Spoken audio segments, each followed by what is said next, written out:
Sampailah kita pada acara inti yang kita nanti-nanti, yaitu siraman sejuk embun mutiara hikmah dalam mau'idhah hasanah yang akan disampaikan oleh Al-Mukarram Sahibul Fadilah wal Karamah Kiai Haji Ali Khalil. Rahmatullahi ta'ala wa barakatuh. Bismillahirrahmanirrahim. Alhamdulillahirabbil alamin. Wa bihi nasta'inu ala umuri dunya waddin. Wassalatu wassalamu ala asrafil anbiya'i wal mursalin. Sayyidina wa habibina wa syafi'ina wa qurrati a'yunina maulana Muhammadin wa ala alihi wa ashabihi wa atba'ihi wa man tabi'ahum bi ihsan ila yaumiddin, amma ba'du. Hadratul mukarramin, para ulama, para ulama, wabil akhad bin Dikri, wakil ketua Tanfidiyah, pengurus wilayah Nahdlatul Ulama Kalimantan Timur, Kiai Haji Bukhari Nur, yang saya hormati Rois Suriah, pengurus cabang Nahdlatul Ulama beserta jajaran Suriah, cabang pengurus Majelis Wakil Cabang NU Bontang Selatan, baik Suriah maupun Tanfidiyah, serta lembaga dan Banung, juga pengurus MWC NU Bontang Utara, baik Suriah maupun Tanfidiyah, pengurus MWC NU Bontang Barat, baik Suriah maupun Tanfidiyah, Bapak Camat yang hadir di tengah kita, dan juga yang mewakili dari Kodim. Tidak lupa pula Ketua Majelis Ulama Indonesia Kota Bontang, singkatnya hadirin wal hadirat rahimakumullah. Pertama-tama marilah kita panjatkan puji syukur kehadirat Allah Subhanahu wa taala, di mana pada malam hari ini kita dipertemukan oleh Allah di tempat ini dalam rangka pelantikan pengurus ranting Kecamatan Bontang Selatan beserta anak ranting. Dan saya ucapkan selamat berkhidmah di Nahdlatul Ulama. Salatullah wassalamuhu, mudah-mudahan senantiasa dihaturkan ke hadapan junjungan kita Nabi besar Nabi Muhammad SAW beserta kerabat, sahabat, dan para pengikutnya. Saya baru saja dari Jawa Timur, seminggu di Jawa Timur, hadiri acara haul masyayikh, Hol Majmu' Masyayikh Syukur Salafiyah Safiyah Syukur Bondo, sekaligus silaturahim kepada para Rois Suriah PBNU, dan juga menghadiri rapat persiapan napak tilas isyarah pendirian Nahdlatul Ulama. Insya Allah napak tilas ini akan diselenggarakan pada tanggal 4 Januari 2026 yang bertepatan dengan 15 Rajab 1447 Hijriah, 1447 Hijriah, dalam rangka memperingati hari lahir NU yang ke-103 versi Hijriah, menuju peringatan 1 abad NU versi Miladiyah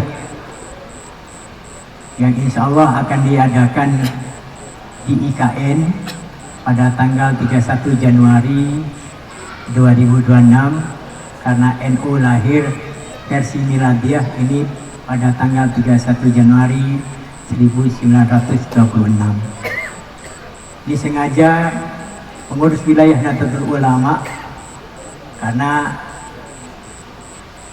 menurut hasil muktamar ini menetapkan bahwa PBNU hanya memperingati hari lahir NU versi Hijriah.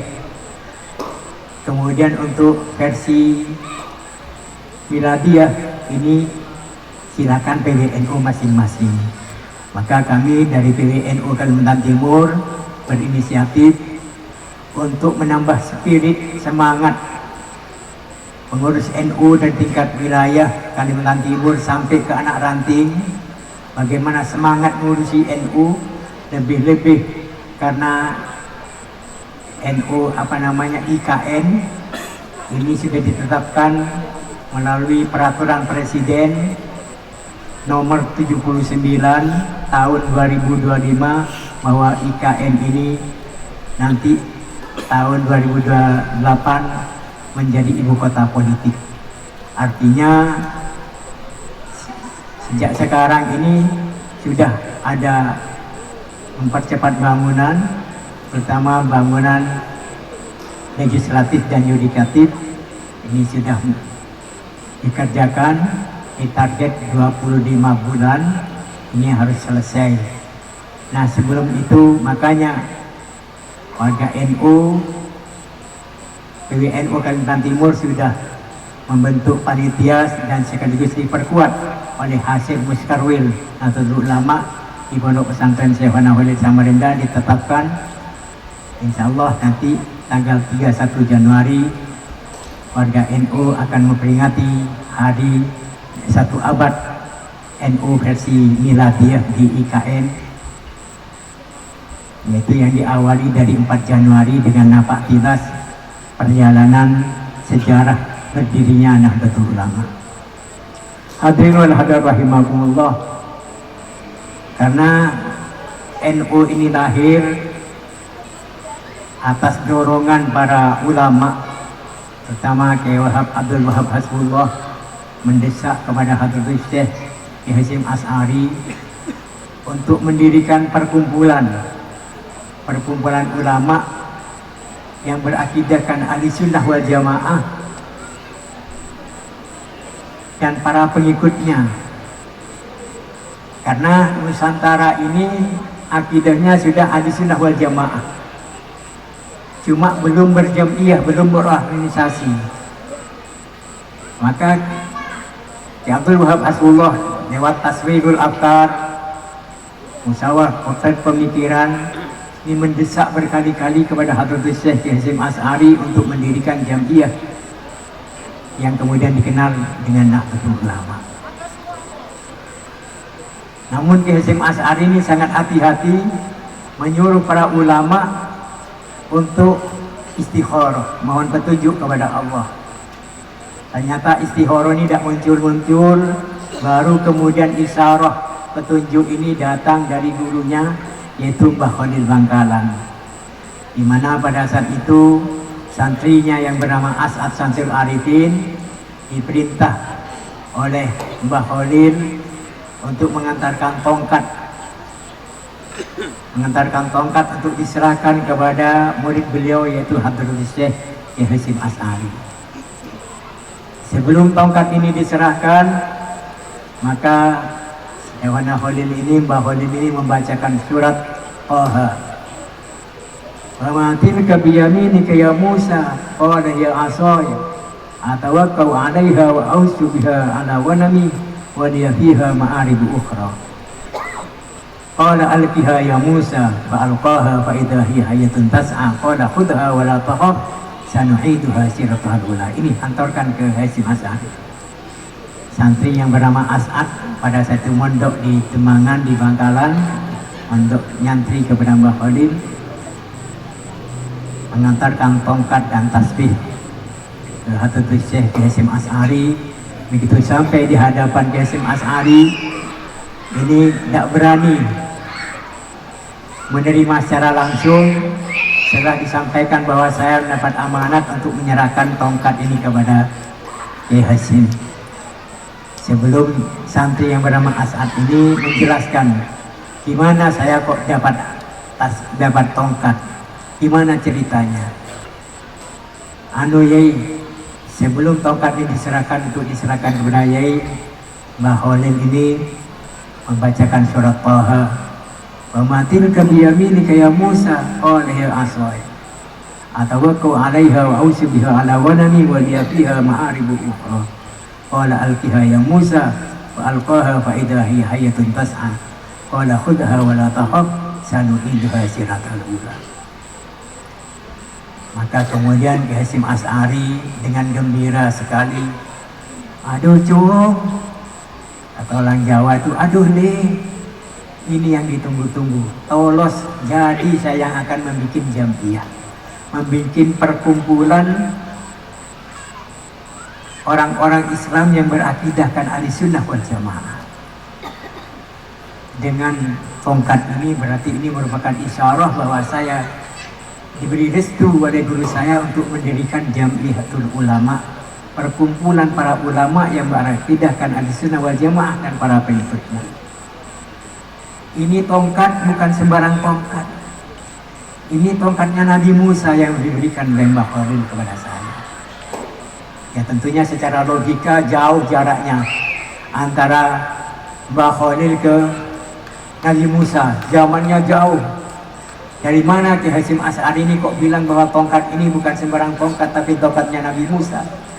Ya tentunya lewat Nabi yang sampai sekarang masih hidup, yang tadinya raja namanya Balya Ibnu Malkan, jadi Khidir sejak Nabi Musa yang pernah ada di Al-Quran itu.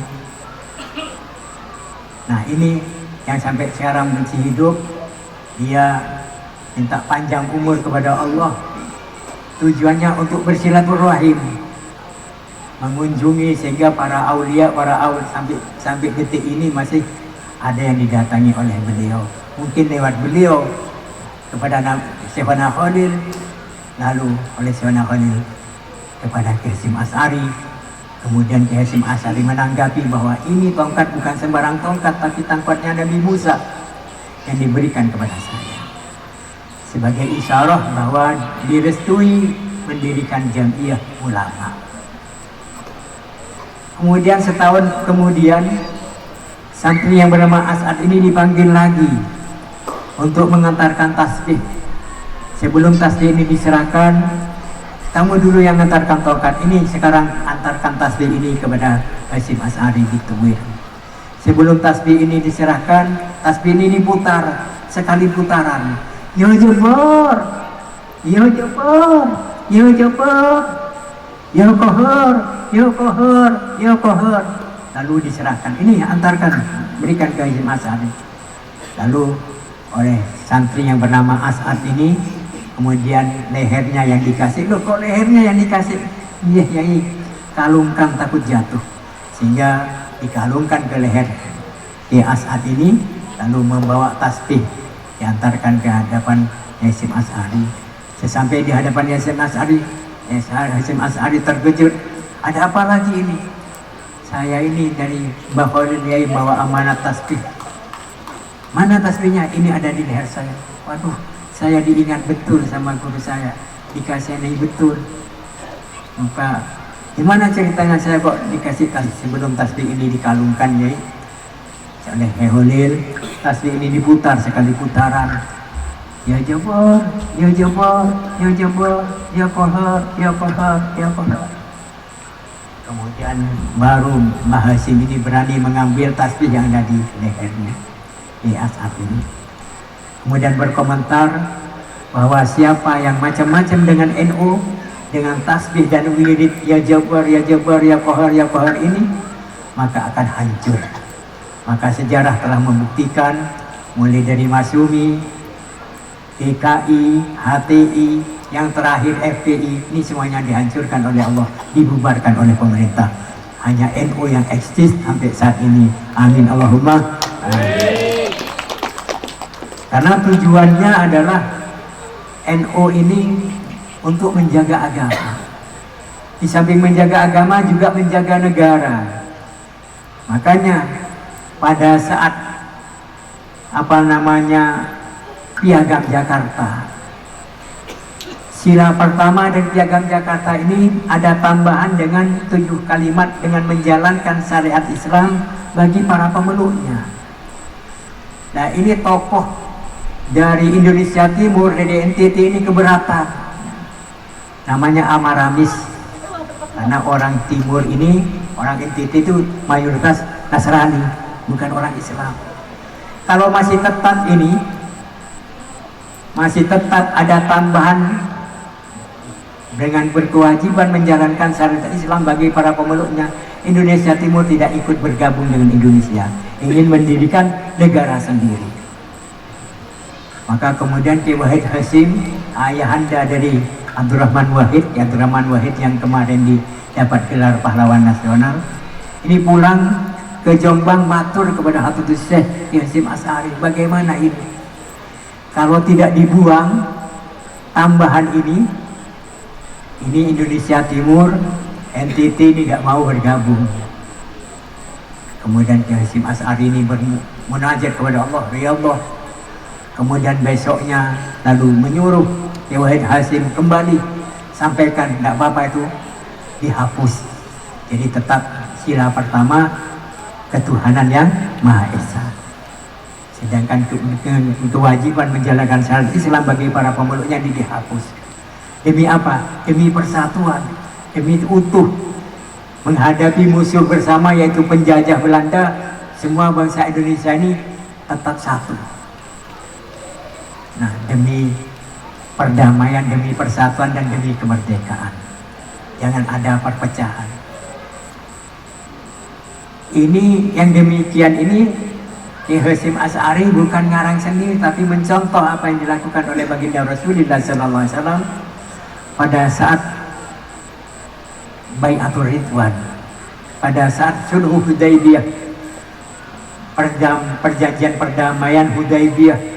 Pada saat itu hampir saja terjadi peperangan, tapi kemudian ada perdamaian, mencari titik temu, kemudian terjadi kesepakatan antara kafir Quraisy dan kaum muslimin. Di mana juru bicaranya pada saat itu adalah Suhail bin Amr. Suhail putranya Amr ini juru runding dan sekaligus dari kafir Quraisy.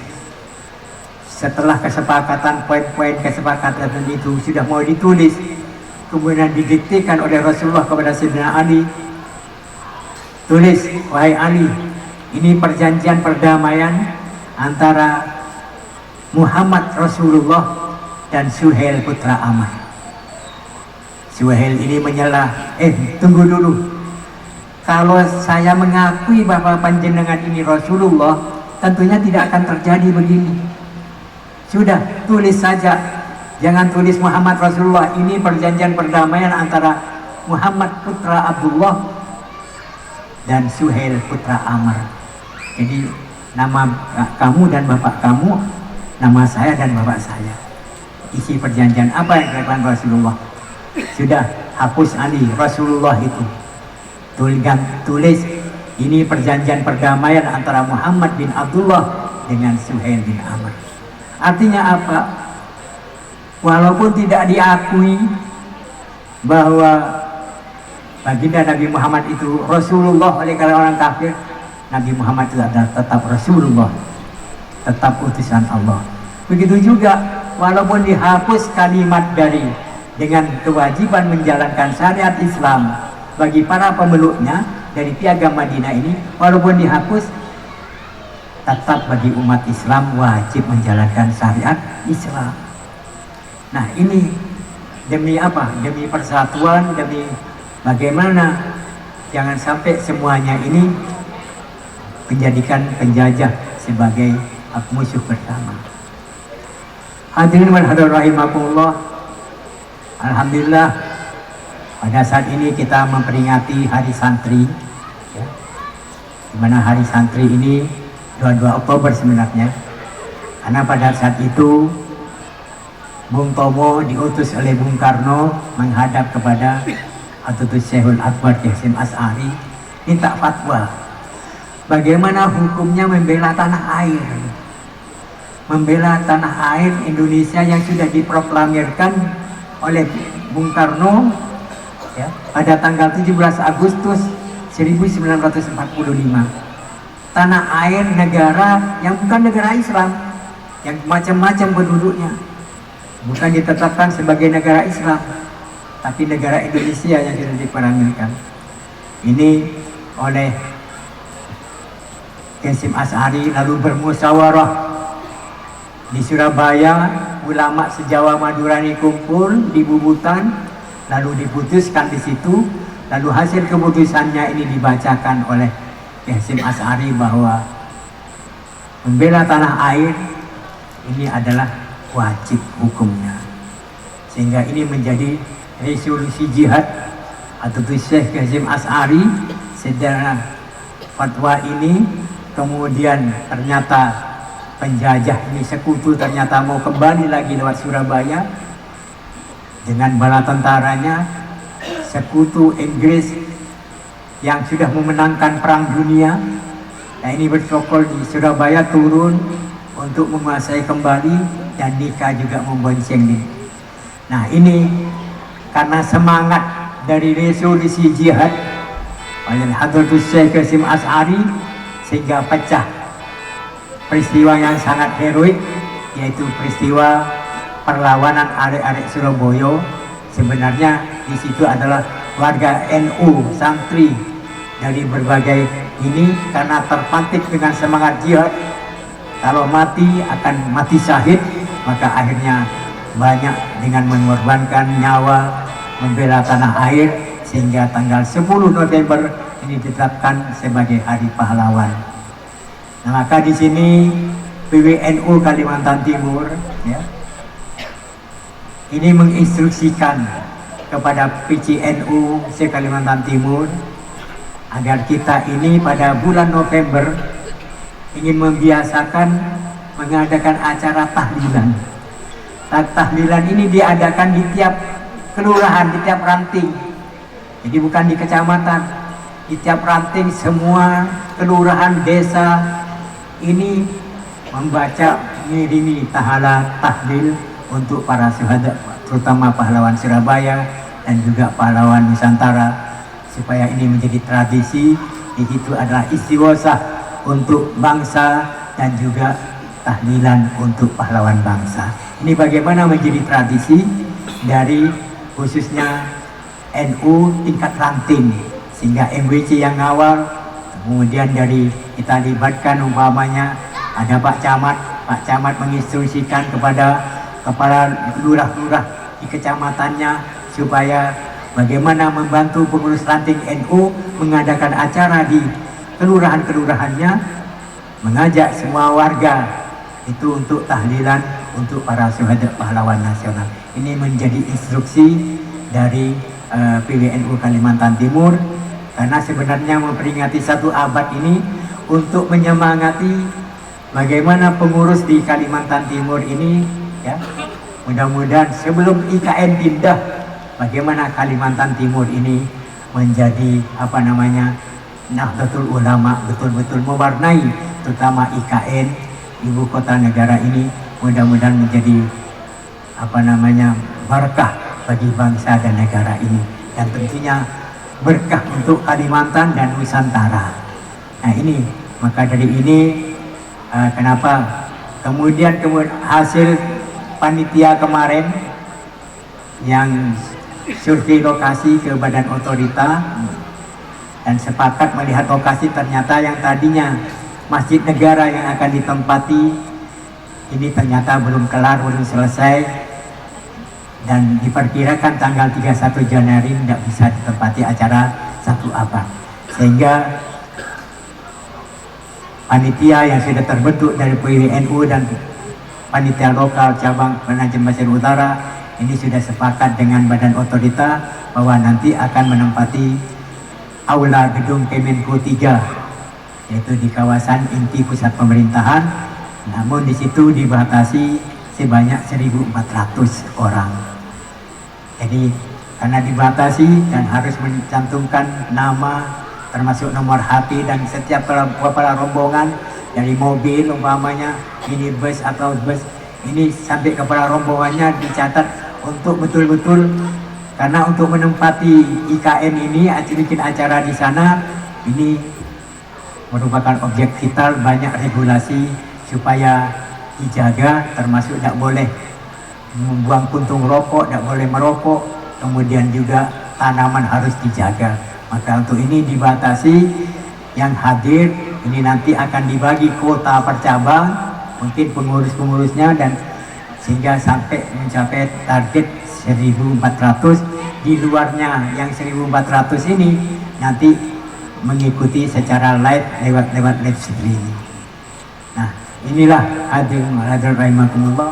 Kemudian untuk selanjutnya nanti yang tidak kebagian pada 31 Januari peringatan 1 abad NU versi Miladiah di IKN karena ada pembatasan 1.400 orang ini, maka nanti insya Allah akan menempati Masjid Negara yang insya Allah selesai nanti dengan areal parkirnya, juga dengan dengan jalan, akses jalannya, insya Allah nanti akan menyelenggarakan Hari Santri Nasional di Masjid Negara IKN, karena kapasitas dari Masjid Negara ini sebanyak 61.000, jadi lebih besar dari Masjid Istiqlal. Nah, mungkin nanti setelah itu akan di list bagi yang mau ikut, karena kita menginginkan sekaligus menyelamati Masjid Negara, menyelamati IKN, menyelamati calon penghuni dari IKN ini yang dari eksekutif, legislatif, dan yudikatif. Yang mudah-mudahan nanti yang menempati IKN dari penghuni, calon penghuni ini mudah-mudahan diberi kekuatan oleh Allah agar dapat amanah dalam menjalankan tugasnya masing-masing. Amin amin Allahumma amin.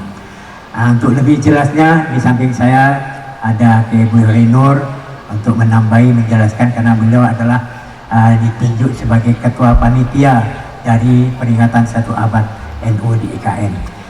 Dari saya cukup sekian, dan untuk selanjutnya Kiai Horinur untuk meneruskan.